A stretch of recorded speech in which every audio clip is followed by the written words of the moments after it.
ကျောင်းစာသင်ခန်းတစ်ခုမှာရုပ်ရှင်ကိုအစပြုထားပြီးကျောင်းသားလေးတွေဟာလည်းသူတို့ရင်ထဲကဟီးရိုးတွေရဲ့အကြောင်းကိုပြောနေကြပါလိမ့်ရော်နီဆိုတဲ့ကောင်လေးရဲ့အလှည့်ကျတဲ့ခါမှာတော့သူ့အဖိုးပါကာနဲ့ခွေးလေးဟာကြီးရဲ့အကြောင်းကိုအခုလိုပြောပြခဲ့ပါတော့တယ်ပါကာဟာရထားဘူတာယုံတနေရာမှာခွေးပေါက်စားလေးဟာချီကိုတိုက်ဆိုင်စွာပဲတွေ့ခဲ့ပြီးဟာချီကိုထဲ့ထားတဲ့လှောင်အိမ်လေးကလည်းကျိုးပြတ်နေကခွေးလေးဟာလူသူတွေကြားမှာဘယ်သွားရမှန်းမသိပဲလမ်းပြောက်နေခဲ့ပါလိမ့်ပါကာခွေးလေးကိုတနာစိတ်နဲ့ပွေ့ချလိုက်ပြီးတော့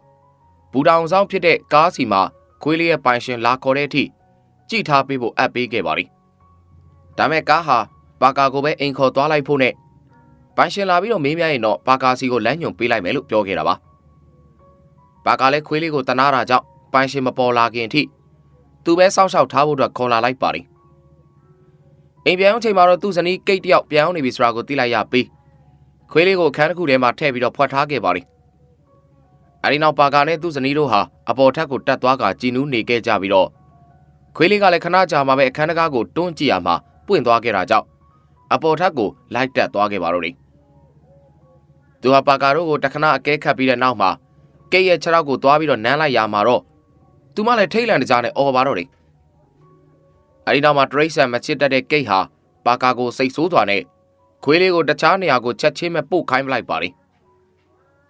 ဒီခါမှာပါကာလည်းခွေးလေးကိုခြံထဲကစတိုကန်တစ်ခုထဲမှာသွားထားလိုက်ရပါတော့တယ်နောက်နေ့မနက်မှာတော့သမီးဖြစ်တဲ့အန်ဒီသူတို့စီကိုရောက်လာခဲ့ပြီးသူမဟာကြီးကိုတွေ့လိုက်တော့အယံကိုချစ်သွားခဲ့တာပါသူမကဖခင်ကိုဟာချီလေးကိုအပီးပိုင်မွေးထားလိုက်ဖို့ပူဇော်ပေမဲ့ပါကာကအားနွဲတဲ့ယောက်ျားသားဖြစ်တာကြောင့်မွေးခြင်းရဲ့အမေးစီမှာကိုယ်တိုင်သွားပြောလို့ဆိုခဲ့ပါလိမ့်ဒါမဲ့အန်ဒီဘာမှမပြောရသေးခင်မှာပဲကိတ်ကရောက်လာပြီ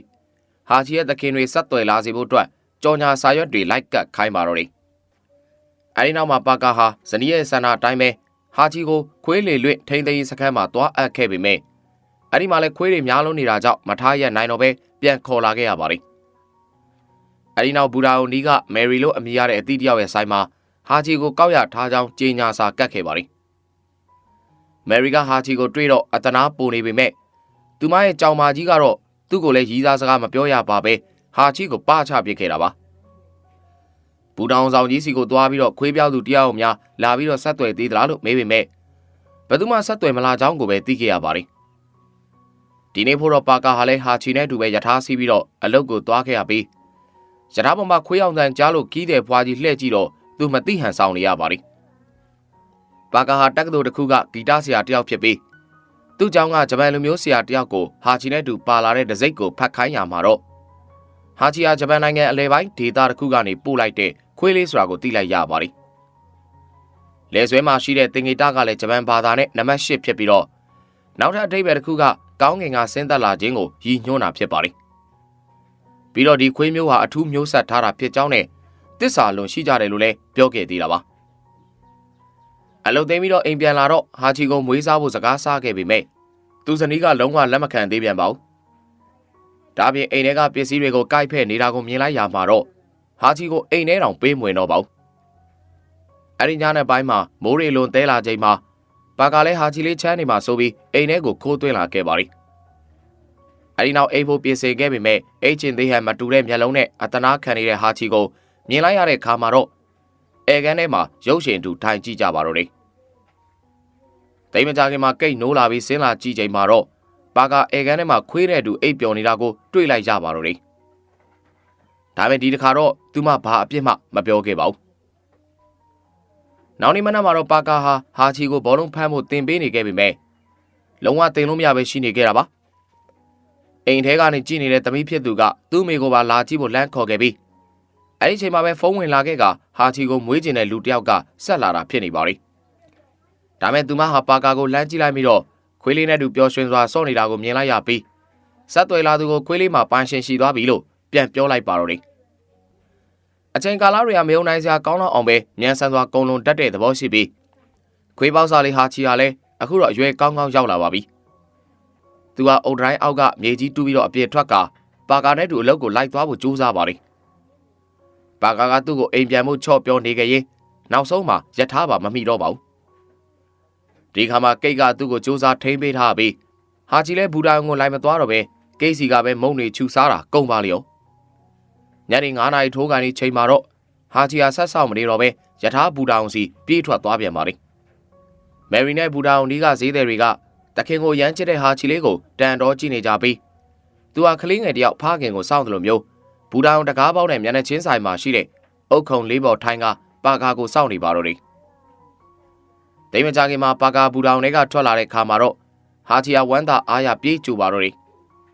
ပါကာကလည်းသူ့ကို9နာရီထိုးကန်ဒီမှာလာဆောင်နေကြောင်းသိရတဲ့ခါမှာဟာချီရဲ့တိတက်မှုတွေကိုအံ့ဩခြင်းတွေဖြစ်မိရပါလိမ့်အဲ့ဒီညနေခင်းလေးမှာအက်ဒီကသူမရဲ့ချစ်သူမိုက်ကယ်ကိုမိဘတွေနဲ့တွေ့ဆုံပေးခဲ့ပြီးပါကာကလည်းမိုက်ကယ်နဲ့ဟာချီတို့ကိုမိတ်ဆက်ပေးပါလိမ့်ဒါပေမဲ့ဟာချီကမိုက်ကယ်ကိုစိတ်ဝင်စားပဲအသားကင်ကိုပဲအငမ်းမြစိုက်ကြည့်နေတာပါအဲ့ဒီနောက်မှာမိုက်ကယ်ကဟာချီကိုဘောလုံးဖမ်းဖို့တင်ပေးခဲ့ပြန်ပြီးဒီတစ်ခါမှလည်းတင်မရခဲ့ပြန်ပါဘူးပါကာဂျပန်လူမျိုးသူ့မိတ်ဆွေကိုအဲ့ဒီကြောင်တိုင်ပင်ကြည့်ရမှာတော့ဒီခွေးမျိုးစားတွေကသူတို့မလုပ်ချင်တာကိုလွယ်လွယ်နဲ့တင်မရကြောင်းနဲ့တနေ့မှဘောလုံးဖမ်းပေးခဲ့ရင်တော့ထူးခြားတဲ့အကြောင်းအရာတစ်ခုခုရှိလို့ပဲဖြစ်ရမယ်လို့ပြောခဲ့ပါတော့တယ်အဲ့ဒီနောက်ပိုင်းမှာတော့ဟာချီယာမနက်တိုင်းလဲပါကာကိုဘူတာအောင်စီလိုက်ပို့တတ်ပြီး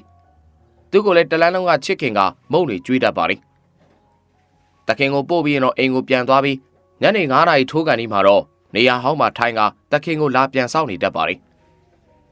ပါကာပြန်လာတိုင်းဝမ်းသာအားရပြေးဝင်သွားတတ်ပုံတွေကဘူတာအောင်မှာနေ့စဉ်မြင်တွေ့နေကြကြည်နူးပွဲမြင်ကွင်းလေးဖြစ်လို့နေပါပြီ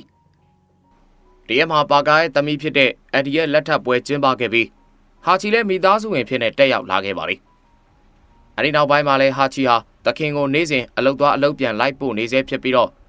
့တရက်မှာတော့ပါကာအလုပ်ကပြန်လာချိန်မှာဟာချီရောက်မလာတာကိုမြင်လိုက်ရပါလိမ့်သူလည်းဘူတာအောင်နှက်ပတ်ရှာပြီးတော့နောက်ဆုံးကိတ်ရဲ့အလုပ်ထဲထိပါသွားမေးပေမဲ့ဟာချီကိုဘယ်သူမှမတွေ့ကြဘူးလို့ဆိုပါလိမ့်သူအိမ်ကိုပြောင်းလာတဲ့ချိန်မှာတော့ဟာချီဟာစတိုကန်းထဲမှာတရဝါတကောင်ကိုဟောင်းနေတာမြင်လိုက်ရပြီးသူအဲ့ဒီအကောင်ကိုကြောက်ပြီးတော့မထွက်ရဲတာကြောင့်ပါကာကိုသွားမကြိုရတာပဲဖြစ်ပါလိမ့်သူတို့နှစ်ကောင်သားပေါင်းပြီးတော့အဲ့ဒီအကောင်ကိုမောင်းထုတ်လိုက်နိုင်ပေမဲ့အငြိအကျေးနဲ့ပန်းတာကိုခံလိုက်ရပြီးတော့အနံဆိုးတွေကြောင့်ကိတ်ဟာပါကာကိုအောက်ထပ်မှာဟာချီနဲ့အတူတူအိတ်ခိုင်းလိုက်ပါတော့တယ်လာနေငယ်ကြာလာတော့အက်ဒီကသူမကိုယ်လွယ်ထားပြီဖြစ်ကြောင်းလာပြောခဲ့ပြီးတော့သူတို့တမိသားစုလုံးဝမ်းသာနေကြတာကိုဟာချီနားမလည်နိုင်စွာပဲငေးကြည့်နေခဲ့ပါလေဒီလိုနဲ့မနက်ခင်းတစ်ခုမှာတော့ဟာချီယာပါကာကိုလိုက်မပို့တော့ပဲရှိနေပြီးပါကာကဘလို့ပဲခေါ်ပေမဲ့လုံးဝမလိုက်ခဲ့ပါဘူးပါကာထွက်သွားပြီးတဲ့နောက်မှာတော့ဟာချီယာသူတခါမှမဖမ်းပေးခဲ့ဘူးတဲ့ဘောလုံးကိုကိုက်ချပြီးနောက်ကနေပြေးလိုက်သွားပါတော့တယ်ပါကာလည်းဘူတာအောင်ဝင်ကန်နီးလေးမှာဟာချီဘောလုံးချီလာပေးတာကိုတွေးလိုက်ရပြီးအန်အောဝမ်းသာစွာတခဏတာအတူစော့နေကြပါသေးတယ်သူဘူတာအောင်နဲ့ပြန်ဝင်တဲ့ချိန်မှာတော့ဟာချီယာတစုံတစ်ခုကိုသိနေတယ်လို့မျိုးသူ့ကိုပေးမသွားဘဲနဲ့တတ်နိုင်တော့တားနေခဲ့တာပါပါကာလည်းသူ့ကိုချော့ပြီးတော့9နာရီထိုးတာနဲ့ပြန်လာပါမယ်လို့ဆိုကဘူတာယုံထဲကိုဝင်သွားခဲ့ပါတော့တယ်ဒီနေ့မှာတော့ပါကာယထာပေါ်တက်သွားပြီးနောက်မှာလဲဟာချီယာအိမ်ကိုပြန်မသွားတော့ပဲဘူတာအောင်မှာပဲစိတ်မချစွာနဲ့စောင့်နေခဲ့ပါလိမ့်တစ်ဖက်ကပါကာမှာလဲဟာချီယူလာပေးတဲ့ဘောလုံးကိုအနားမှာထားကအလုတ်လုံးနေခဲ့ပြီးသူ့ကိုယ်သူနေသိမ့်မကောင်းမှန်းသတိထားလာမိပါလိမ့်ဒါပေမဲ့ဘာမှမဖြစ်ပါဘူးလေဆိုပြီးတော့အာတင်းကလုံနေရမှာတော့နောက်ဆုံးမှာမူးဝေကမိလဲသွားပါတော့တယ်ညနေ9နာရီချိန်မှာဟာချီယာအုတ်ခုံလေးပေါ်ထိုင်ပြီးတခင်ကိုစောင့်နေခဲ့ပေမဲ့အချိန်တွေတနာရီပြီးတနာရီသာကုံဆုံးသွားပြီးပါကာကတော့ရောက်မလာခဲ့ပါဘူးဘူတာအောင်ဆောင်ကြီးလဲသူ့ကိုကြည့်ကတနာနေမိပြီးညတော်မှောင်လာတော့မိုက်ကယ်ကသူ့ကိုလာပြန်ခေါ်မှပဲပြန်သွားပါတော့တယ်ဟာချီကတော့သူ့တခင်ဘာဖြစ်သွားတယ်ဆိုတာနဲ့အိမ်သားတွေလည်းဘာကြောင့်ဝမ်းနေနေတယ်လဲဆိုတာကိုနားမလည်နိုင်စွာကြည့်နေခဲ့ပါလိမ့်မနက်လင်းတော့အက်ဒီကသူ့စီလာရောက်နှစ်သိမ့်ခဲ့ပြီးဟာချီကိုမြင်တာနဲ့ဖခင်ကိုသတိရမိပြီးတော့ငိုချမိပါတော့တယ်ဟာချီကတော့အိမ်သားတွေဝမ်းနေကြပြီးအမဲအောင်ဝစ်စုံတွေနဲ့ထွက်သွားတာကိုငေးပြီးကြံရစ်နေပါလိမ့်အမှန်တော့ပါကာဟာအားလုံးကိုခွဲခွာထားရစ်ကစုံပါသွားခဲ့ပြီဖြစ်ပြီးဟာချီကတော့ဒါကိုမသိရှာပဲဘူတာယုံကိုသွားကတခင်ကိုနေ့စဉ်သွားကြိုနေစေပါပဲခွေးတကောင်သာဖြစ်တဲ့သူ့အတွက်တော့မနေ့ကတခင်နဲ့နောက်ဆုံးတွေ့ချင်းပဲဆိုတာကိုမသိနိုင်ခဲ့ပါဘူးသူဟာညအတော်နှက်တဲ့အထိဘဲမှမသွားပဲစောင့်နေခဲ့ပြီးဘူတာအောင်ဆောင်ကြီးကသူ့ကိုမြင်တော့ဝမ်းနေစိတ်နဲ့မျက်ရည်စို့ကမင်းရဲ့တခင်ကပြန်မလာနိုင်တော့ပါဘူးကွာဆိုပြီးလာပြောခဲ့ပါလေဂိတ်ကလည်းခင်မွန်းအတွက်မဖြေသိမ့်နိုင်တာကြောင့်အိမ်ပြောင်းမှုဆုံးဖြတ်ခဲ့ပြီးအဒီတို့ကဟာချီကိုသူမတို့အိမ်စီကိုခေါ်သွားခဲ့ပါလေ ဟာချီကတော့သူ့သခင်နဲ့ပျော်ခဲ့ရတဲ့အိမ်ကြီးနဲ့တက်ဖြည်းဖြည်းဝေးသွားခဲ့ရပါတော့တယ်ဟာချီဟာအဲ့ဒီနေ့ကနေစပြီးအရင်လိုမပျော်နိုင်တော့ပဲသခင်ကိုပဲလွမ်းနေမိခဲ့ပြီးတော့တရက်မှာတော့အိမ်ထဲကနေပြေးထွက်သွားပါတော့တယ်သူဟာယထာတန်လန်းတိုင်းရှောက်လာနေခဲ့ပြီးမိုးချုံရင်လမ်းဘေးမှာဆင်းအိတ်ကမိုးလင်းရင်ထပ်မှန်ပြီးတော့ခီးဆက်လာခဲ့ပါလေနောက်ဆုံးမှာတော့သူနဲ့ရင်းနှီးတဲ့လမ်းတွေစီကိုရောက်လာပြီးတော့သူသခင်များပြန်ရောက်နေမလားရဲလို့အိမ်ဟောင်းလေးစီလာကြည့်ခဲ့ပါလေဒါပေမဲ့အခုချိန်မှာတော့အဲ့ဒီအိမ်မှာသစိမ်းတွေရောက်နေတာကိုသူတွေ့လိုက်ရတာပါဟာချီယာဘူတာအောင်ဘက်ကိုထွက်လာပြန်ပြီးအရင်နေရာဟောင်းမှာထိုင်ကသခင်ကိုစောင့်နေပြန်ပါလေသူ့မျက်လုံးတွေကဘူတာအောင်တကားကိုစိုက်ကြည့်ကသူ့သခင်တကားဖွင့်ထွက်လာမှကိုညှော်လင်တကြီးနဲ့စောင့်ကြည့်နေတာပါမကြခင်မှာတော့အက်ဒီနဲ့မိုက်ကယ်တို့ရောက်လာပြီးသူ့ကိုအိမ်ပြန်ခေါ်သွားကြကဘူတာအောင်နားကဈေးသည်တွေဟာလည်းဟာချီကိုအတော်လေးတနာနေမိကြပါလေအိမ်ကိုပြန်လာတော့လဲဟာချီဟာမှိုင်တွေနေပြန်ပြီးနောက်ဆုံးမှာအက်ဒီလည်းသူ့ကိုဖမ်းမထားခြင်းတော့ပဲအပြင်ထွက်ခွင့်ပေးလိုက်ပါလေဟာချီဟာသူမလက်ကိုနှုတ်ဆက်တဲ့အနေနဲ့နမ်းခဲ့ပြီးတော့သူမလည်းစိတ်မကောင်းစွာဟာချီကိုနှုတ်ဆက်စကားပြောခဲ့ပါလေအဲဒီနောက်မှာယထာတန်လန်းအတိုင်းလျှောက်လာပြီးတော့ဘူတာယုံစီကိုရောက်လာခဲ့ကအဲဒီနေ့ကစပြီးနေပူပူမိုးရွာရွာတက်ခင်ကိုပဲထိုင်ဆောင်နေတော့တာပါအနီးနားကမြင်သူတွေကတနာပြီးသူ့ကိုအစားအစာတွေဝိုင်းကျွေးကြပါလေတရက်မှာတော့သတင်းတောက်တယောက်ကဟာချီကိုမြင်သွားကစိတ်ဝင်စားမိပြီးဓာတ်ပုံတွေရိုက်ကဘူတာယုံဆောင်ကြီးကိုသူ့အကြောင်းတွေအင်တာဗျူးပါတော့တယ်ဟာချီရဲ့အကြောင်းတွေသတင်းစာတွေပါသွားပြီးတဲ့နောက်လူတွေကသူ့ကိုပိုတနာလာကြပြီးအစားအစာတွေရောငွေတွေပါဝိုင်းပြီးလှူကြပါလေတရက်မှာတော့ပါကာရဲ့မိတ်ဆွေဖြစ်သူဟာသူ့ကိုလာတွေ့ခဲ့ပြီးပါကာထွက်သွားတာတစ်နှစ်တောင်ရှိခဲ့ပြီသူဘယ်တော့မှပြန်လာတော့မှမဟုတ်ဘူးကွာဒါပေမဲ့မင်းဆက်ဆောင်မယ်ဆိုလဲစောင့်ပါဆိုပြီးပြောကအနီးကဈေးသည်တွေကိုဟာချီကိုဂယူးဆိုင်ပေးဖို့ပြောပြီးပြန်ထွက်သွားပါတော့တယ်ဒီလိုနဲ့ဟာချီဟာဘူတောင်ရှိကအုတ်ခုံလေးမှာတခင်ပြန်လာကိုစောင့်နေတာ10နှစ်ထိရှိလာခဲ့ပါပြီညနေ9 နာရီထိုးတိုင်းမှာသူပုံမှန်တိုင်းရောက်လာစမြဲပါပဲဒီနေ့မှာကိတ်ကလည်းပါကာရဲ့အုတ်ကူကိုသွားခဲ့ပြီးပါကာမိတ်ဆွေဖြစ်သူနဲ့လည်းစုံတွေ့ကရှေးရောက်နှောင်းပြစ်တွေပြောနေခဲ့ကြပါလေ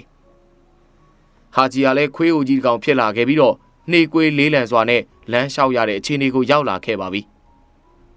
မကြခင်မှာကိတ်ဘူတာအောင်ကိုရောက်လာတော့10နှစ်လောက်ခွဲခွာခဲ့ရတဲ့ဟာချီကိုတွေ့သွားပြီးပါကာကိုလည်းသတိရမိသွားကသူ့ကိုမျက်ရည်တွေနဲ့ဖတ်ထားလိုက်မိပါလေ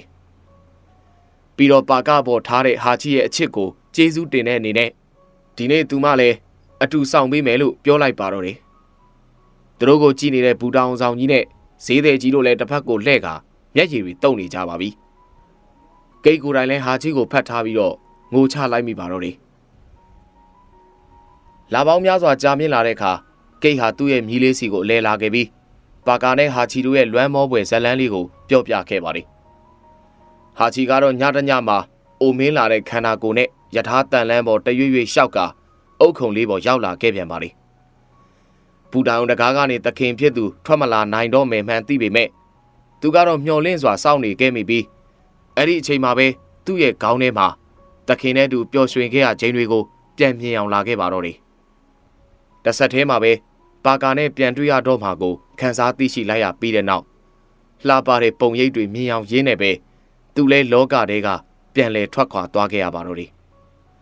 တမလွန်မှာပါကာနဲ့ပျော်ရွှင်စွာပြန်ဆုံပါတော့ဟာချီအဲဒီနောက်မှာတော့ဇလန်းစားမှာမြင်ခဲ့ကြတဲ့အကြောင်းသားလေးရော်နီကိုပြန်တွေ့ကြရပြီးရော်နီကအဲ့ဒီချိန်တော့ငါမမွေးသေးပေမဲ့အဖိုးနဲ့ဟာချီရဲ့ဇလန်းကိုကြားတော့ရင်ထဲမှာဆွဲသွားခဲ့တယ်ဟာချီကတစ္ဆာတရားအကြောင်းကောင်းကောင်းကြီးသင်ပေးခဲ့တယ်ချေရသူတွေကိုဂယူးဆိုင်ဖို့လည်းသင်ပေးခဲ့တယ်ဒါကြောင့်ဟာချီကငါ့အတွက်သူ့ရဲ့ကောင်းမှာပဲလို့ပြောခဲ့ကအတန်းတစ်ခုလုံးလဲလက်ခုပ်တန်းတွေစူညံသွားပါတော့တယ်ရော်နီမှာလည်းဟာချီနဲ့အမျိုးသားတူတဲ့ခွေးလေးတစ်ကောင်ကိုမွေးထားပြီး